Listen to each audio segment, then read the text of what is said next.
We are going to discuss data encapsulation in this visuals. We have discussed OSI model in detail in our previous visuals. While discussing data encapsulation, we have a good understanding of OSI model. Under OSI model, we have discussed each layer function, but I skipped some terms.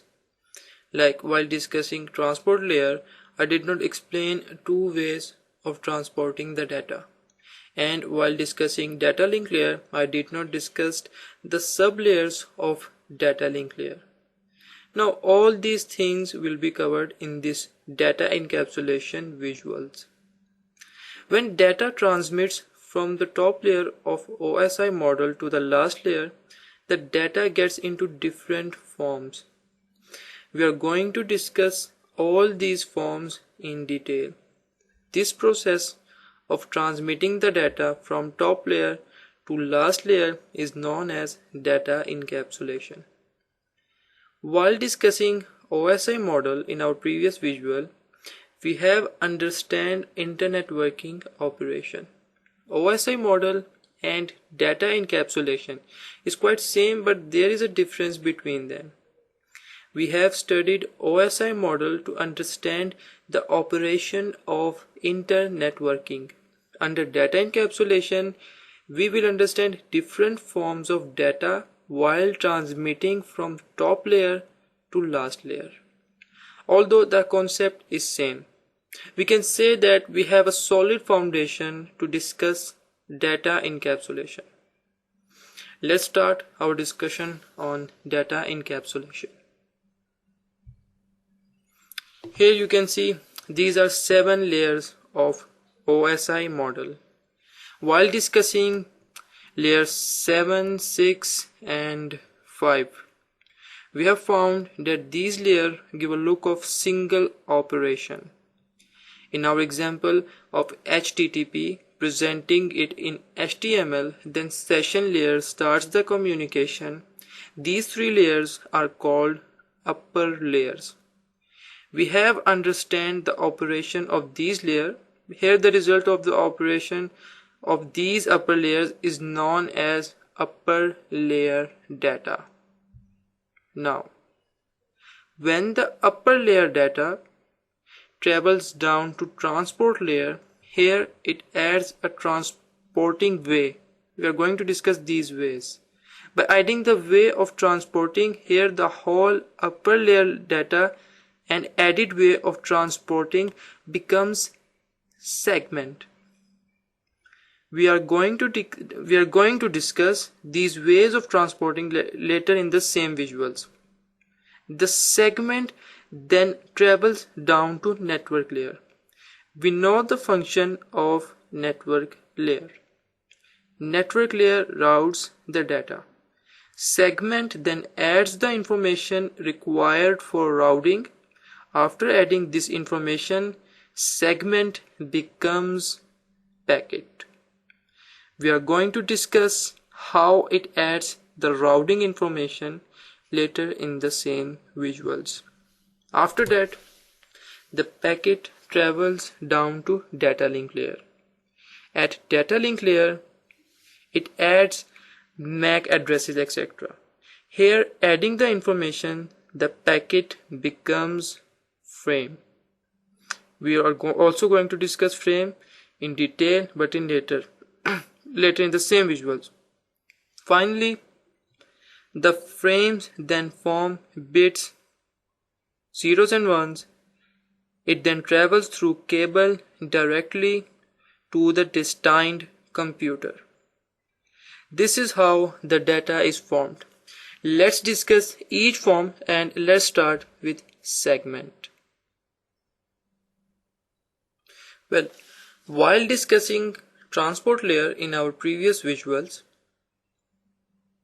we have looked at 2 options of transporting the data. Just recall the example of that building. To reach the 3rd floor, we looked at 2 options, from lift or from stairs. That was just for example. Now, there are 2 ways of transporting the data under transport layer.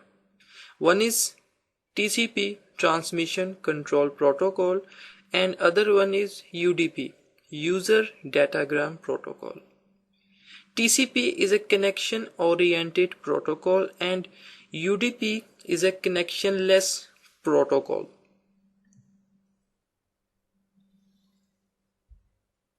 Now, here you can see these connection types headers.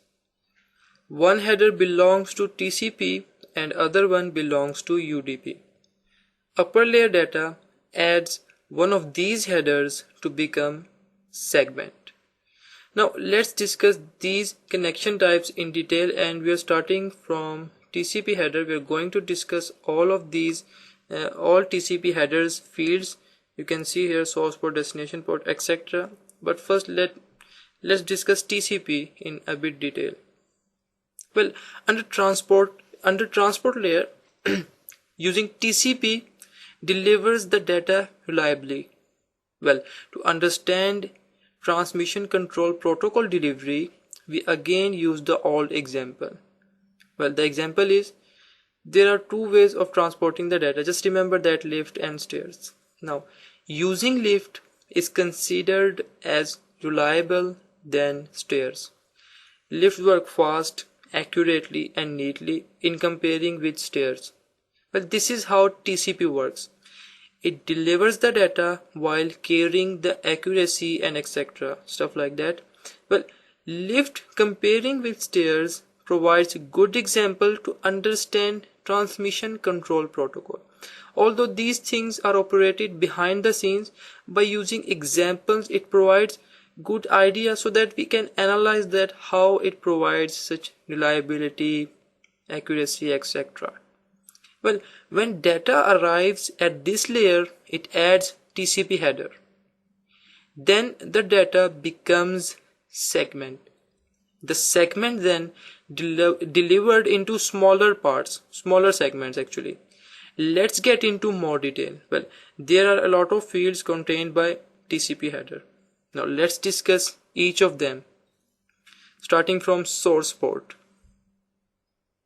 It is source port. Well, source port field contains the port number of an application on the sending system. Destination port field contains the port number of an application which is requested on the destination system. These both fields are represented by 16 bits each. There are different applications which use transmission control protocol for transporting the data, and these applications are represented by their port numbers. We will discuss applications of transmission control protocol, but which are required to know according to CCNA objectives, but in TCP/IP visuals. Now, sequence number.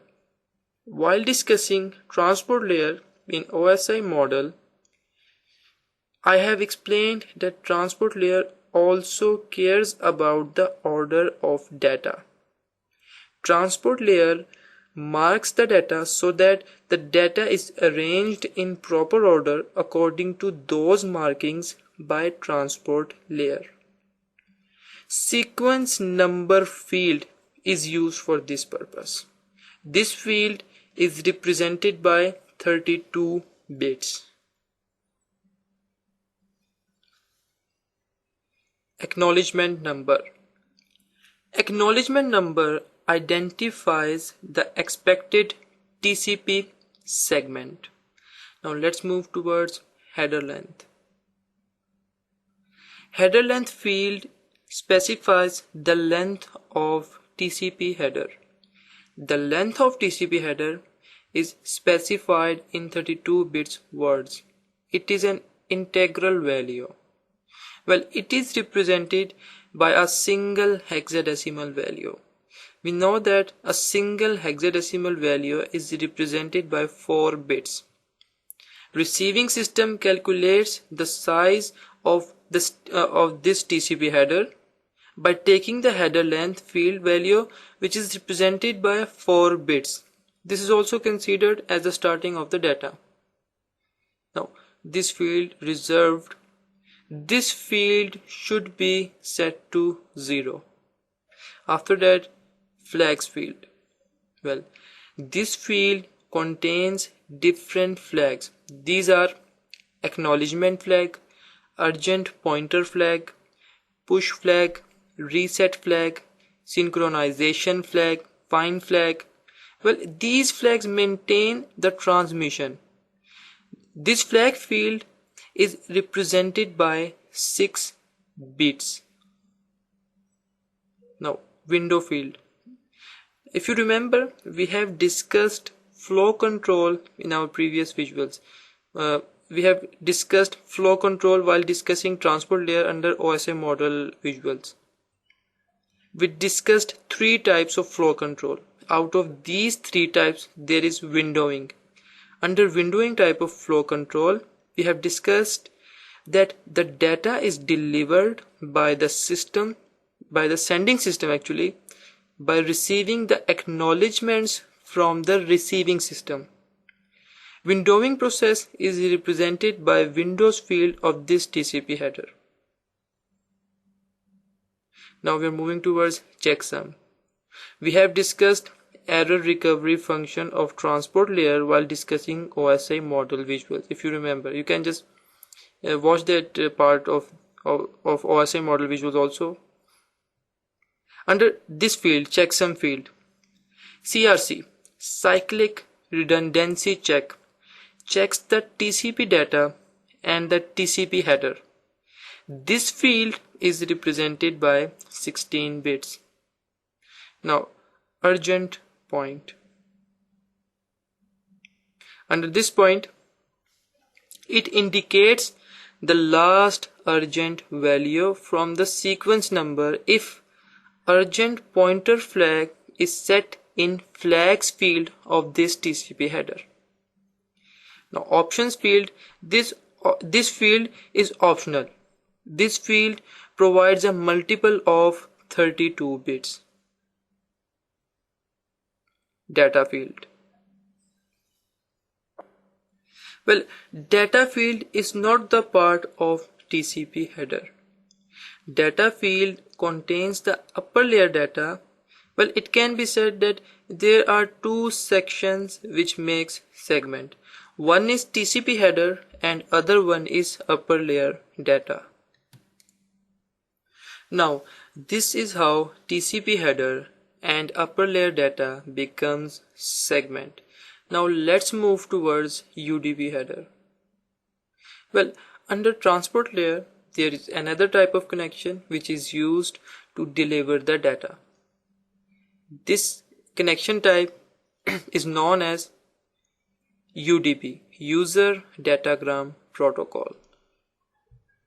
Okay, now UDP is considered as unreliable type of connection. Well, we have used the example of lift to understand transmission control protocol. To understand UDP, we will consider stairs example as UDP. If we compare lift with stairs, so we can feel the difference. I am considering stairs unreliable. We will come to the conclusion after discussing UDP fields. We have discussed fields of TCP. You can see the UDP header here. UDP contains less fields than TCP. Let's discuss UDP fields. After discussing UDP fields, we will draw some differences between TCP and UDP. Well, starting from source port. Now, source port field contains the port number of an application on the sending system. Destination port field contains the port number of an application which is requested on the destination system. Length field, here it is. Length field. Now, length field on the UDP header mentions the length of the UDP header and data. UDP checksum, here it is. UDP checksum field checks the data using cyclic redundancy check. Same process which we have discussed for TCP headers checksum field. Finally, data. Here it is. Now, data field contains the upper layer data. Well, this is how the upper layer data becomes segment at transport layer. Well, we have discussed both headers. Now let's analyze some differences between them. Well, TCP header provides order of data. We have discussed sequence number field of TCP, where UDP does not provide this option. Now, TCP header contains acknowledgement number field also. Acknowledgement number identifies the expected TCP segment. UDP does not provide this option also. After that, header length option is provided by TCP, but UDP does not provide this option. You can note fourth point, flags option is contained by TCP header. Different flags work for this field. UDP does not provide this option also. Flow control is provided by TCP header, where UDP does not provide any flow control option. Well, these are very important differences between these two headers. We can conclude that TCP is considered reliable due to its features, where UDP provides less features than TCP, and it is the reason that UDP is considered unreliable and TCP is considered reliable. Now, before moving towards packet, let me show you something. This is analyzed protocol of TCP. I traced this traffic using network analyzer softwares. So we have discussed all these fields. Well, actually we have discussed these fields so that we can understand the depth of TCP. In real, these things are working behind the scenes, and if you trace the traffic of TCP, you're going to found this traffic in such form, which is presented in front of you. Now I can show you UDP traffic also. UDP traffic, here it is, less fields, short traffic. Now let's move towards packet.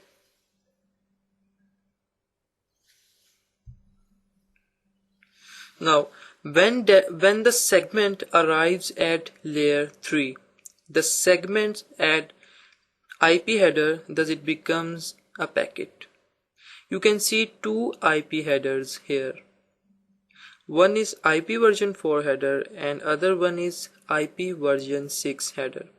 Let's start discussing these header. We will start from IP version 4 header.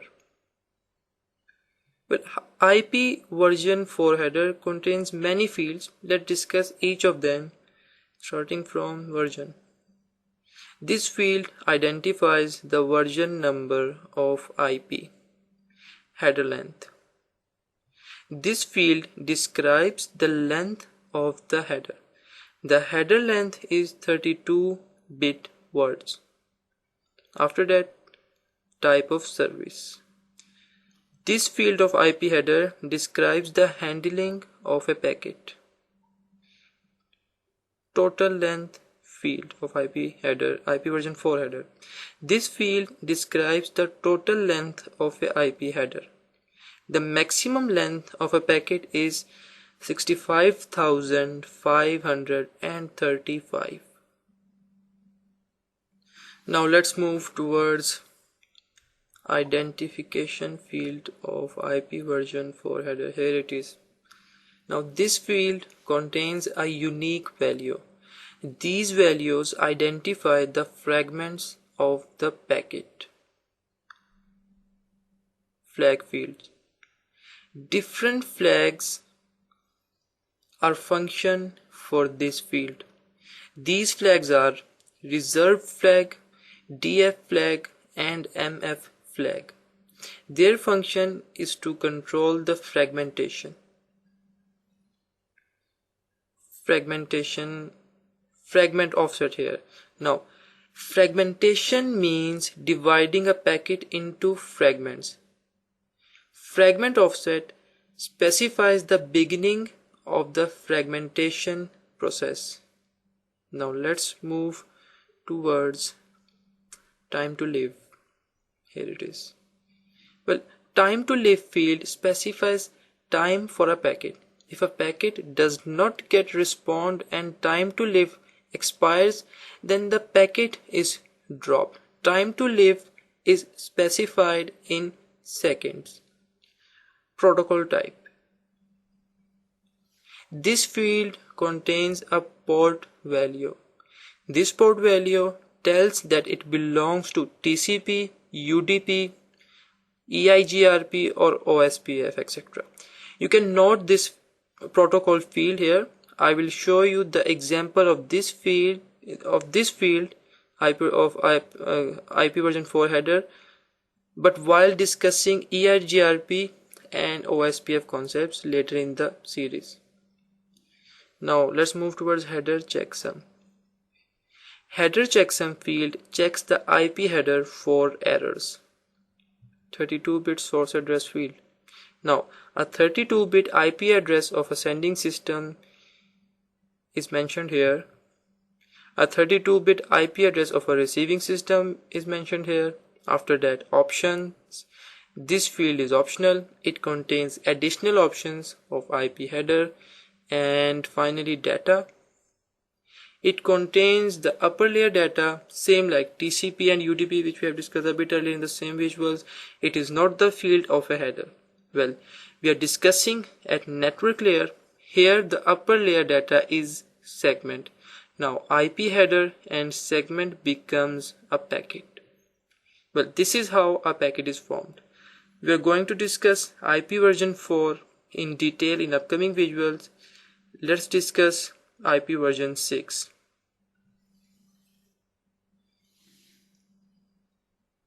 Version field of IP version 6 header. Well, this field specifies the version of IP header class. This field of IP header describes the handling of a packet. This field is similar to IP version 4 headers type of service field. Now after that, flow label.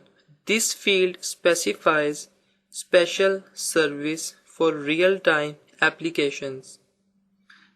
After that, payload length.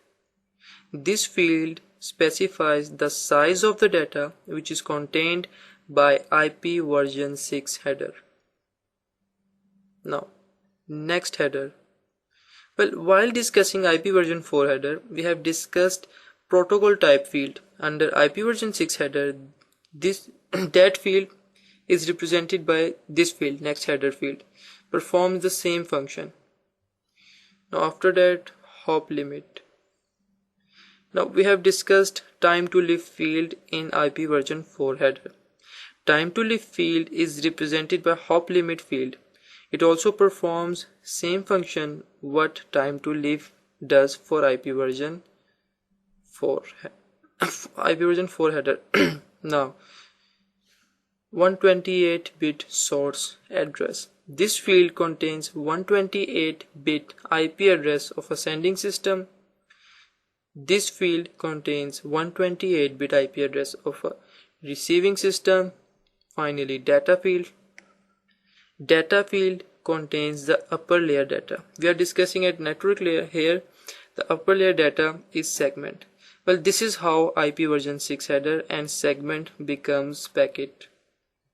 At this stage, the data which started to travel down from upper layers is now in a form of packet.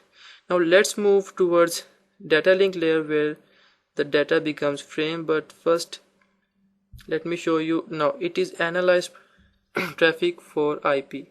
Here you can see, just like TCP and UDP, I have traced this traffic using network analyzer software. You can also use, you can just Google any network analyzer softwares so that you can trace your traffic for IP, TCP, UDP, etc.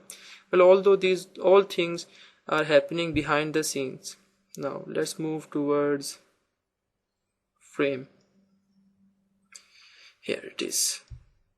Now, well, while discussing data link layer, in OSI model visuals. I said that data link layer contains two sub-layers. Right now, let's discuss these two layers. After that, we will discuss frame. Logical link control is sublayer of data link layer. Logical link control sublayer joins the network layer with MAC sublayer of data link layer. Well, logical link control sublayer identifies the network layer protocols like IP addresses. Now, MAC is also a sublayer of data link layer. MAC sublayer puts the MAC addresses to the header and delivers it to the destination system within local area network. Well, there is a term known as Ethernet. MAC sublayer is described by Ethernet. Physical layer also described by Ethernet. Number of wires are provided by Ethernet for physical layers. We are going to discuss Ethernet in complete detail under Ethernet visuals. Now let's discuss MAC header. As you can see, this is a MAC header. When packets are added to MAC header, it becomes a frame. This is a frame because when we add packets to MAC header, it becomes a frame. Data field contains the packet. This is why it is a frame. This is Ethernet frame because MAC sublayer and physical layer is described by Ethernet. Now let's start discussing these Ethernet frame fields, starting from this preamble. Well, preamble field provides a design of alternating 1-0 bits. Preamble field consists of 7 bytes. It is mentioned 8 bytes. 1 byte is for SFD. I'm going to discuss. Now, this design of alternating 1-0 bits allow the devices in LAN to discover frames. Now let's move towards SFD. SFD is a part of preamble.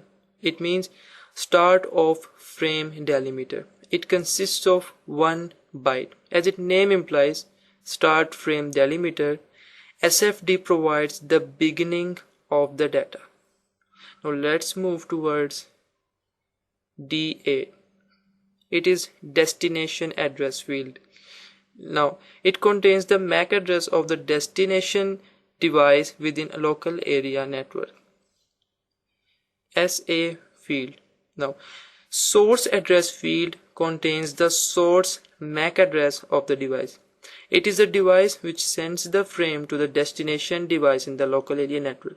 It consists of 48 bits. If you remember, I showed you MAC address in our hexadecimal visuals. I showed you that MAC address consists of 48 bits, and I also explained you that 8 bits is known as 1 byte. Now here it is 48 bits will be 6 bytes. Now after that we're moving towards ether type.